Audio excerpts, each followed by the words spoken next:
দেখেন, আজকে তো প্রথম দিন, আজকের উপর ডিপেন্ড করবে না। প্রথম নেমেছে, দুই একদিন গেলে সম্পূর্ণভাবে বোঝা যাবে কে নির্বাচনী প্রচারণা চালাতে পারছেন, কে পারছেন না। ধর্মকে আমরা কেউ ব্যবহার করছি, ধর্মকে আমরা কেউ পালন করছি। আমার মনে হয় এখন দেশের মানুষের কাছে এটা পরিষ্কার যে কে ধর্ম পালন করে আর কে ধর্ম ব্যবহার করে।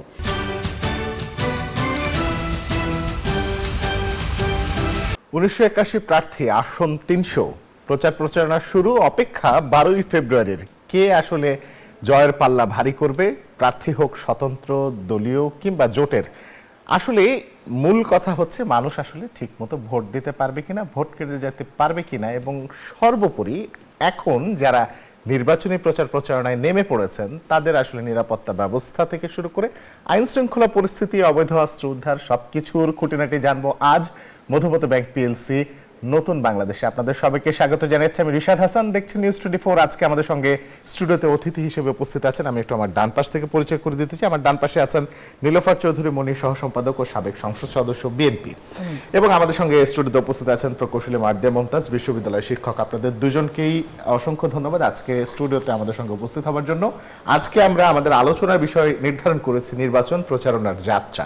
আমরা নীলোফার চৌধুরী মনি, আপনাকে দিয়ে একটু শুরু করতে চাই। প্রথমেই আপনার কাছে একটা খুব গুরুত্বপূর্ণ বিষয় জানতে চাই। টি-20 বিশ্বকাপ খেলতে ভারতে যাচ্ছে না বাংলাদেশ, সরকারের এই সিদ্ধান্তকে আপনি কিভাবে দেখেন? ধন্যবাদ আপনাকে, যারা দেখছেন আমার শুভেচ্ছা অভিনন্দন, আমার সহ আলোচককে শুভেচ্ছা।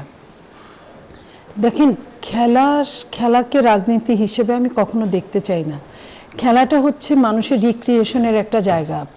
পৃথিবীতে যত মানুষ আছে তার এক্সারসাইজ, তার খেলাধুলায় মনোনিবেশ করা, এটা মানুষকে একটা বাড়তি আনন্দ দেয়।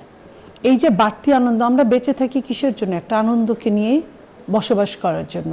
মানুষের মধ্যে স্ট্রেস আছে, মানুষের কর্ম আছে, মানুষের দায়িত্ব আছে, কর্তব্য আছে। এইসবের সাথে তার আনন্দটাও কিন্তু একটা দায়িত্ব কর্তব্যের মধ্যে পড়ে।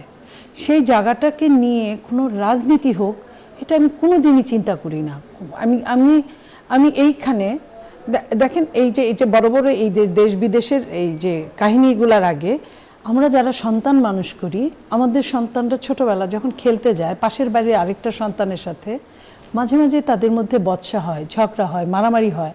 এবং মারামারির সময় কেউ বুঝে না, তাদের বয়সটা এমন থাকে যে কেউ বুঝে না যে একটা ঘুষি দিলে আরেকজনের নাক ফেটে যেতে পারে, দাঁত পড়ে যেতে পারে। এবং মাঝে মাঝে এরকম হয়ও। তাতে কি হয়? দুই মা বাবার মধ্যে দ্বন্দ্ব হয়। কেউ কেউ কিন্তু উদার মন হলে এটা মেনে নেয় যে এটাই স্বাভাবিক, তারা কিন্তু এটার মধ্যে ডিল করে না।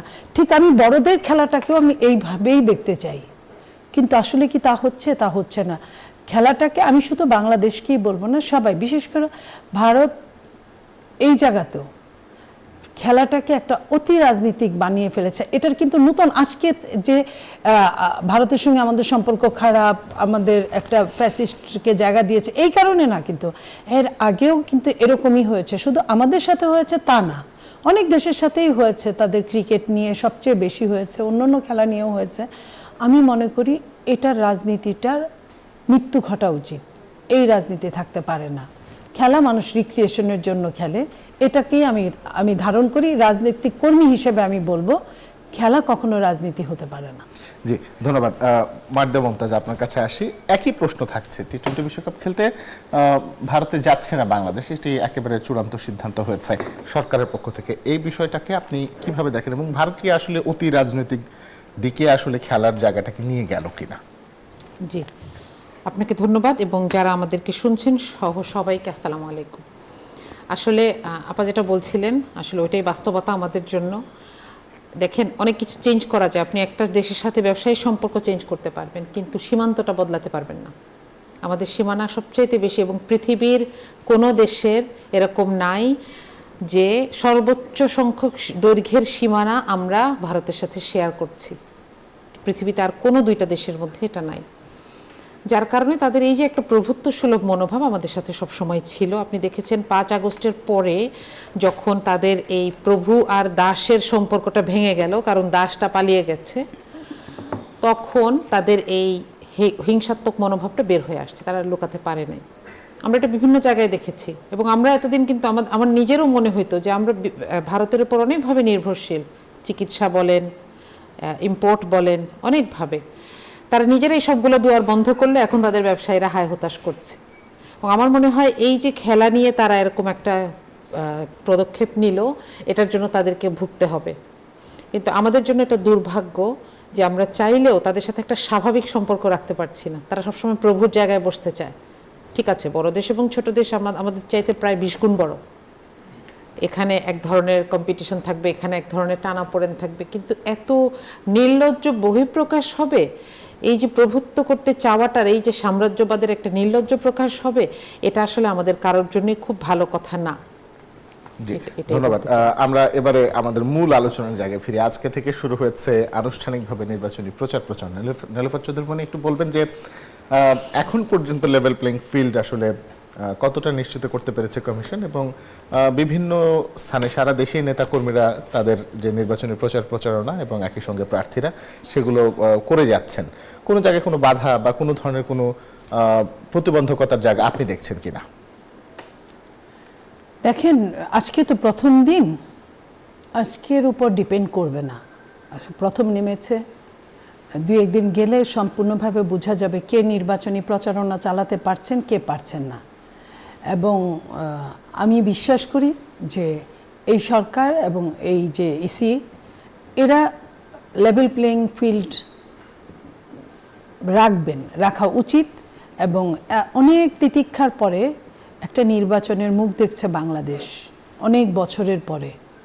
সেই নির্বাচনটাও যদি খারাপের দিকে প্রবাহিত হয়, যদিও বাইরে জনশ্রুতি আছে, ভীত সন্ত্রস্ততা আছে, তারপরেও আমরা আশা করি ভালো একটা প্রচারণা হোক, ভালো একটা ভোট হোক, এবং এই ভোটের পরে ভালো একটা সরকার হোক, যে সরকার গণতন্ত্রের জন্য কাজ করতে পারুক। আমি এটাই বলবো এক কথা। জি, ধন্যবাদ। আমি একটু এই বিষয়ে আসতে চাই।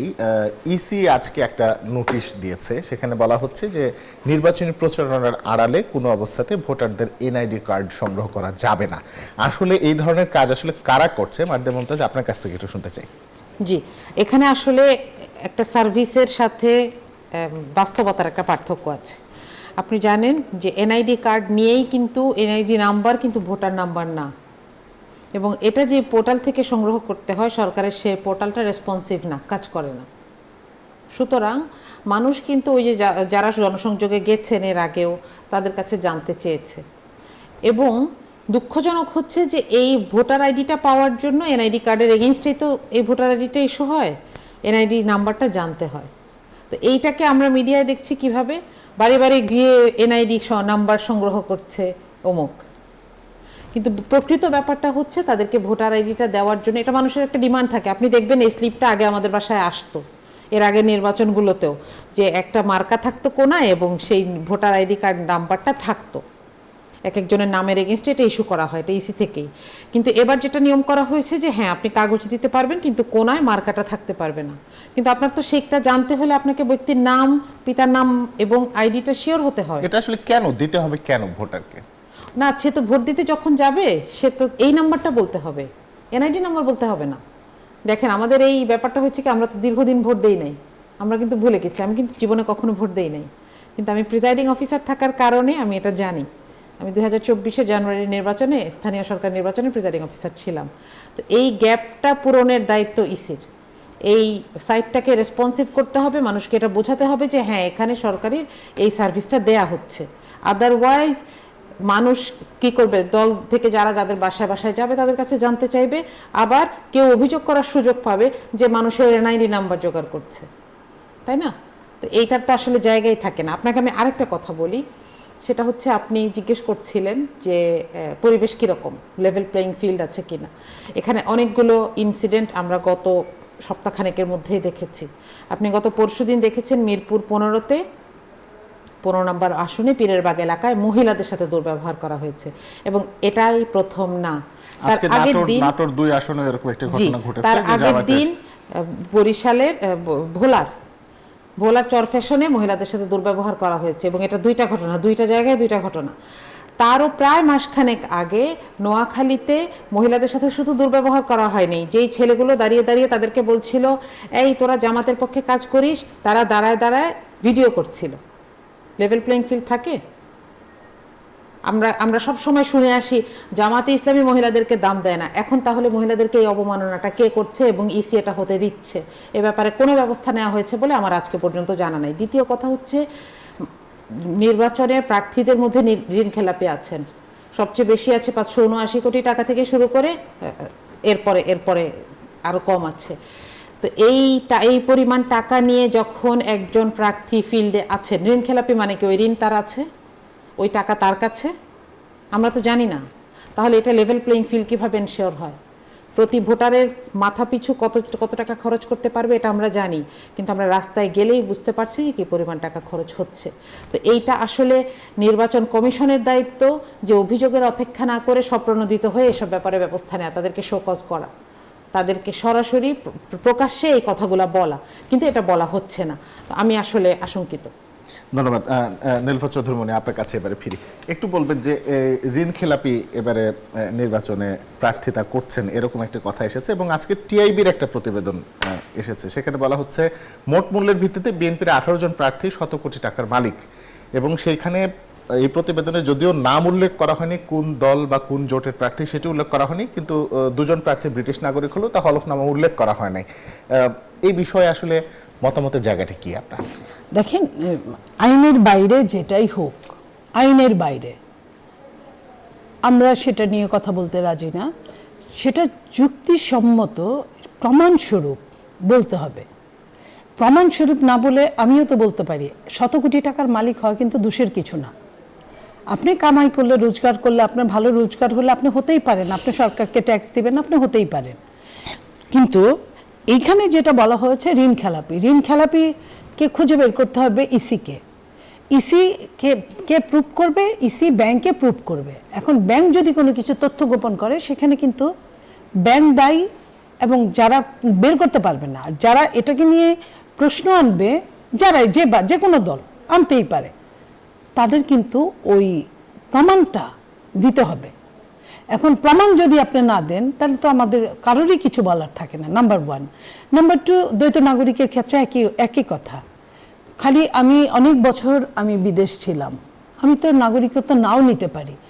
আমার এক কলিগ আছে, আমি জানি, আপনাকে আমি বলি, আমার এক কলিগ, সে শুধুমাত্র এমপি হওয়ার জন্য সে যাকে বিয়ে করেছে সে হলো গিয়া আমেরিকান নাগরিক, একদম পিওর নাগরিক, মানে বাংলাদেশি বাট একদম নাগরিকত্ব সে না, মানে মাঝখানে না, সিরিয়াস নাগরিক। এই দেশে তার 2টা বেবি হয়েছে, 2টা বেবি জন্মসূত্রে আমেরিকান না, কিন্তু বাংলাদেশে হলো একজন নাগরিকের বাচ্চা, কিন্তু নাগরিক। কিন্তু তার স্ত্রী শুধুমাত্র রাজনীতি করার জন্য কখনোই নাগরিকত্ব নেয় নাই। এরকমও তো হতে পারে অনেকে বিদেশে বছরের পর বছর থেকেছে, এই বিদেশি নাগরিকত্বর হাতছানি তার কাছে আছে।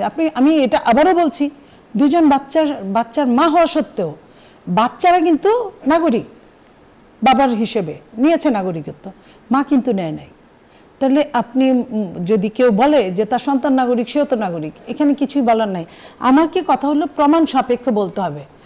অনেকেই আছে আমাদের নেতার নামে বলেন, আপনি বলেন এআই এর যুগে একটা পাসপোর্ট বানিয়ে ছবিটা ছেড়ে দেওয়া কোনো ব্যাপার না, 2 মিনিটের ব্যাপার। আপনি আমার লাগে না, আমি তো পারি না। যারা 6-7-এ পড়ে ওরাও কিন্তু অনেক এক্সপার্ট এইসব ব্যাপারে, যারা এগুলা নিয়ে কাজ করে। অনেকে লেখাপড়া জানে না, ডিসেন্ট ট্রেনার কাজ করে, তারাও কিন্তু অনেক এক্সপার্ট। তো এটা বানানো কোনো ফ্যাক্টর না। এখন বানায় আপনি ছাড়ে দিলেন, এটার উপর তো ডিপেন্ড করবে না, আপনাকে অরিজিনালি বের করে নিতে হবে যে কোনো অফিসে এরকম কোনো পত্র পেপার জমা দেওয়া আছে কিনা, জমা দেওয়ার পরে সে ওই ফ্যাসিলিটিসটা নিয়েছে কিনা, সেটা হলে আপনার তাহলে ঠিক আছে। জি, অনেক ধন্যবাদ। আমরা এই পর্যায়ে একটা ছোট্ট বিরতিতে যাব। বিরতির পর যখন ফিরবো তখন থাকছে এই সংক্রান্ত বাকি আলোচনা। আমাদের সঙ্গে থাকুন।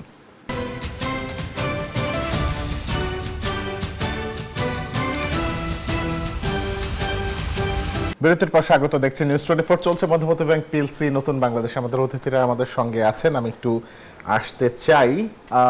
নীলুফার চৌধুরী মনি, আপনাকে দিয়ে শুরু করতে চাই। জামায়াতের নায়েবে আমির নির্বাচনী প্রচারের প্রথম দিন অভিযোগ করেছেন যে ক্ষমতায় আসতে বিএনপি ভারতের সঙ্গে 3 শর্তে চুক্তি করেছে। কথাটার সত্যতা কতটুকু, এবং তিনি রেফারেন্স হিসেবে আনন্দবাজার পত্রিকার কথা বলেছেন?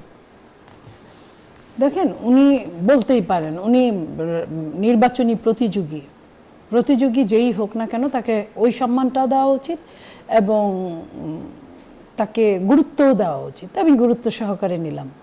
কিছুদিন আগে আপনার মনে পড়ে নিশ্চয়ই যে 4-5 মাস আগে উনি দেখা করেছিলেন ভারতের সাথে, এই কথাটা কিন্তু চাওয়ার হয়েছিল ভারতের পত্রিকায় এবং উনি স্বীকারও করেছিলেন।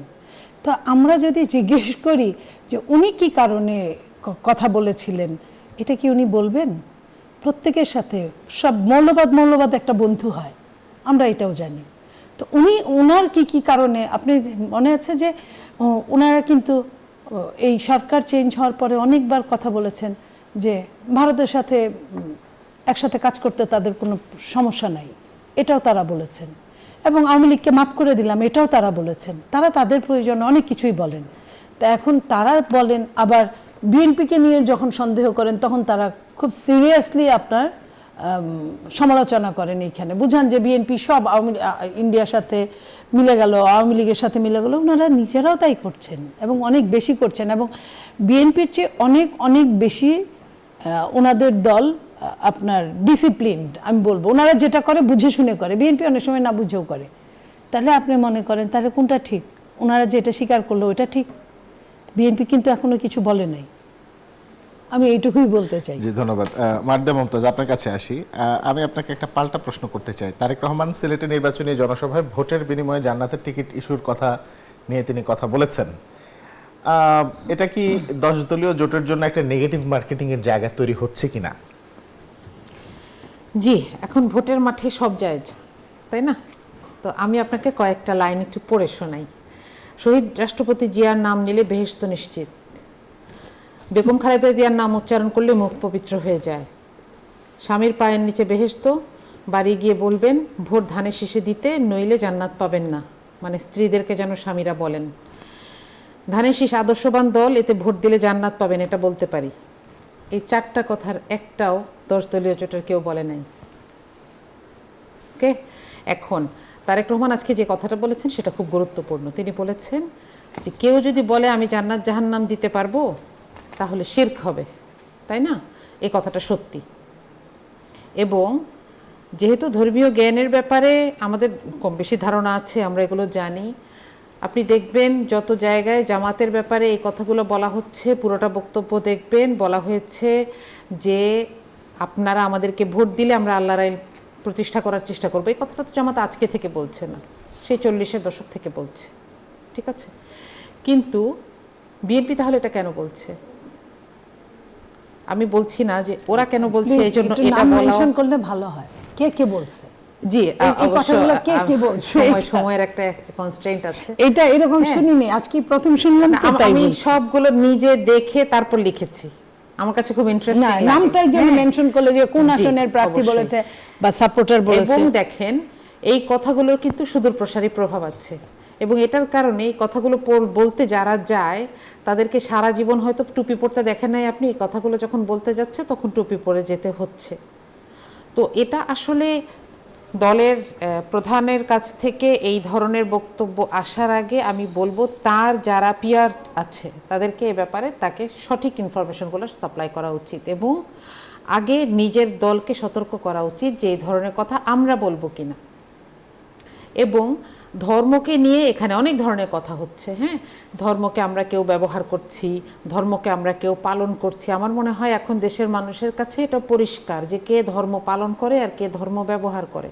আপনি দেখেন আজকেও তারেক রহমান সমাবেশের মধ্যে স্টেজেই নামাজের আয়োজন করেছেন। এটা সুন্দর, বাংলাদেশের সংস্কৃতি এটাই। বাংলাদেশের সংস্কৃতি এটাই যে আপনি দেখবেন যে সারা সপ্তাহ খবর না থাকলেও জুমার সময় একটা মানুষ নামাজ পড়তে যাচ্ছে, কিন্তু এইটার কথা আরেকটা দল বললে সেটা ধর্মের ব্যবহার হয়ে যায়। আর এটার কথা তিনি যখন নিজে পালন করছেন, একটা সুন্দর কাজ, একটা ভালো কাজ, তখন হয় না। এটা তো আসলে এই ধরনের দোষারোপ করার আগে তো আসলে আমাদেরকে আয়নায় নিজেদেরকে দেখতে পারা উচিত, তাই না?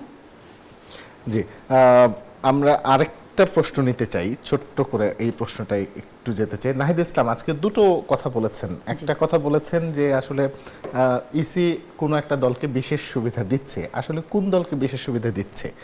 নীলুফা চৌধুরী। নাহিদ ইসলামই বলতে পারবেন যে একটা দলকে বিশেষ সুবিধা দিচ্ছে। আমরাও মনে করি যে একটা দলকে ইসি বিশেষ সুবিধা দিচ্ছে, একটা জোটকে। এখন এটা তাদের কাছে একরকম যুক্তি আছে, যদি আমাদেরকে মিন করে থাকে তাহলে আমাদের কাছে একরকম যুক্তি আছে।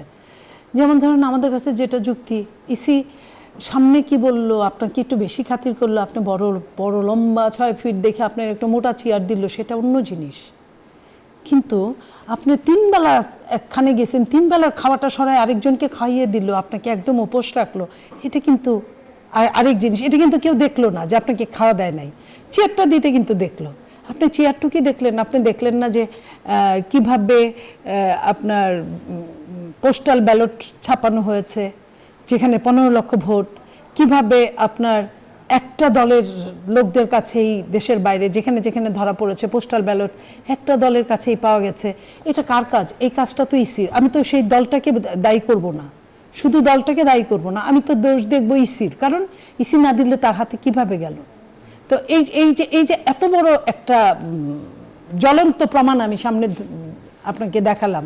আপনি ওইখানে আলফাবেটিও যদি করে থাকে, তাহলে আলফাবেটে আপনার আগে আপেল, তারপরে তো আনারস আসে না, 9-এর আগে তো প আসতে পারে না, পয়ের আগে 9 আসে, তাহলে আগে আনারস হবে তারপরে আপেল হবে। আমরা কিন্তু সেটা দেখেই কিন্তু কথাটা বললাম। তো এই যে আমি বাস্তব প্রমাণ দিয়ে দিলাম, আর আপনি সন্দেহ করলেন। কিসের উপর সন্দেহ করলেন? আপনি বাংলাদেশের অবিসংবাদিত একজন নেত্রী মারা গিয়েছেন, সর্বজনের একজন প্রিয় নেতা মারা গিয়েছেন, গণতন্ত্রের জন্য যার ভীষণ ভীষণ অবদান আছে মারা গিয়েছেন, সেইখানে আপনার তার দল বড় দল হিসেবে মিলাপ পরানোটাকে আপনি চোখে দেখছেন, আপনি কিছু বলে নাই। কিংবা যে নেতা আসলেন 17 বছর পরে 18 বছর পরে, মাথায় এখন পর্যন্ত অনিরাপত্তা নিয়ে, শতভাগ অনিরাপত্তা নিয়ে উনি এসেছেন, সেইখানে 2টা পুলিশ তাকে পাহারা দিয়েছে, সে দেশের স্বার্থে, তার স্বার্থে না, যে এই মুহূর্তে নির্বাচনের আগে কোনো দুর্ঘটনা ঘটলে একটা সমস্যার মধ্যে দেশটা আরো পড়ে যেতে পারে, অন্ধকারের মধ্যে। সেইখানে আপনি বলছেন যে কাউকে বেশি করছে, কিংবা তার 17 বছর পরে ফেরার জন্য 2-4টা যদি পোস্টার হয়ে থাকে, সেই পোস্টার নিয়ে কথা বলতে দেখলেন, কিন্তু পোস্টাল ব্যালট নিয়ে কিন্তু কেউ কিছু বললেন না। এবং ইসি যে এত বড় একটা দুর্ঘটনার কাজটা ঘটনায় করে ফেললেন, সেটা নিয়ে কিন্তু তারা একটা প্রশ্নও করলেন না। জি, আমরা এই পর্যায়ে একটা ছোট্ট বিরতিতে যাব। বিরতিতে থেকে ফিরে থাকছে বাকি আলোচনা, আমাদের সঙ্গে থাকুন।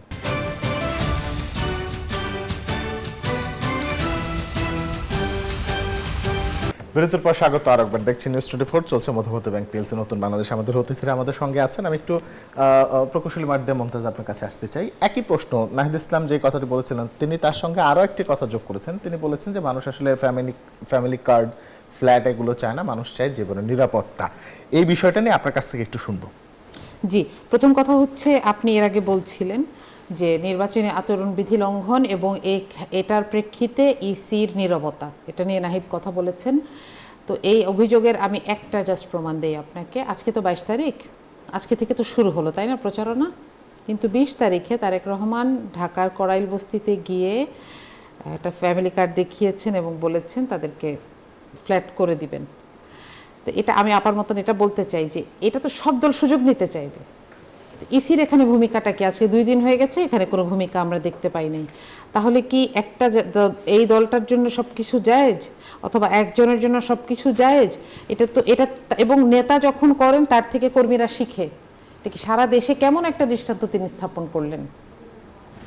দ্বিতীয়ত একটা কথা বলবো আপনাকে, যে আমরা একদম শেষ মুহূর্তে আছি, আমরা একটু আরেকটু প্রশ্ন নাহিদ ইসলাম নিতে যে চাই। কথাটি বলেছেন যে ফ্যামিলি কার্ডের, আমি শুধু এখানে একটা কথা বলে যাই, সেটা হচ্ছে ফ্যামিলি কার্ড হচ্ছে বাংলাদেশের মোট উন্নয়ন বাজেটের 52% এখানে খরচ হবে। এটা কতটুকু সম্ভব কতটুকু অসম্ভব এটা চিন্তা করার দায়িত্ব আমি আমাদেরকে যারা শুনছেন তাদের উপর ছেড়ে দিচ্ছি। তৃতীয় আরেকটা কথা বলে শেষ করি, সেটা হচ্ছে যে পোস্টাল ব্যালটের ব্যাপারে অনেক অভিযোগ শুনেছি, অনেক অভিযোগ দেখেছি, অলরেডি যারা ভোট দিচ্ছেন। আমি আপনাদেরকে খালি একটা চ্যালেঞ্জ করতে চাই যে কোনো মানুষ যদি অন্যের কোনো ব্যালট নিয়ে নিজে ভোট দিয়ে ভোট জমা দিতে পারেন, আমাকে একটু জানাবেন পার্সোনালি, আমি জানতে চাই। আই ক্যান চ্যালেঞ্জ, এখানে যে সিস্টেম করা হয়েছে এখানে কোনো মানুষ জাল ভোট দিতে পারবে না। অনেক ধরনের ভেরিফিকেশন আছে, চেহারা থেকে শুরু করে সব কিছু নিয়ে। সুতরাং এটা নিয়ে অযথা একটা কথা বলে কিছু পানি ঘোলা করা হয়েছে, আর কিছু না। জি, ধন্যবাদ।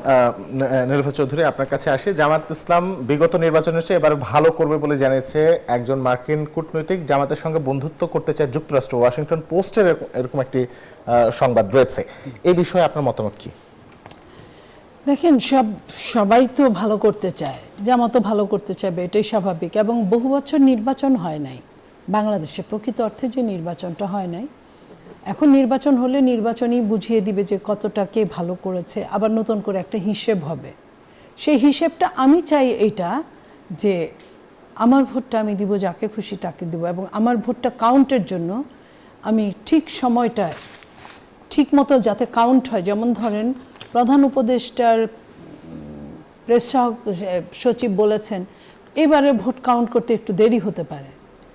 দেরি প্রত্যেকবার যেভাবে হয় এবারও তো তেমনই হবে। দেরি হওয়ার তো কোনো, এখানে মেম্বারদের তো ভোট নাই যে ইলেকশনে দাঁড়াইছে কমিশনার পদে 3 জন, মহিলা কমিশন পদে দাঁড়াইছে, অথবা এরকম না, একটা এমপির ভোট, একটা হা অথবা না ভোট, এই তো।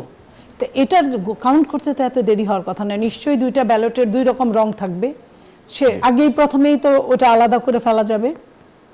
একটা ভোট হা অথবা না, সেটা কতজন হইলে দেখা যাবে একই সাথে, এবং আরেকটা ভোট একটা করে আসনেই পাবে, একজনই পাবে ভোট। যেটা একের অধিক যদি কেউ সিল মারে ওটা বাতিল হবে। তো তাহলে এত তো টাইম লাগার কথা না। এইখানেই কিন্তু কবি নীরব, এই জায়গাটায় আমরা ভোট ইঞ্জিনিয়ারিংয়ের যে ভয়টা পাচ্ছি, এই জায়গাটাই কিন্তু তা মনে করিয়ে দেয়। একদম আমরা শেষ মুহূর্তে আছে, দুজনের কাছ থেকে অল্প করে শুনতে চাই। আওয়ামী লীগ এবং জাপার বেশ কিছু নেতাকর্মী এই গেল কয়েকদিনে বিএনপিতে যোগদান করেছেন। শরীয়তপুরে 5 শতাধিক, নেত্রকোনায় জাতীয় পার্টির প্রায় শতাধিক, এবং কয়েকদিন আগেই তথ্য প্রতিমন্ত্রী বিএনপিতে যোগ দিয়েছেন, আওয়ামী লীগের সাবেক তথ্য প্রতিমন্ত্রী।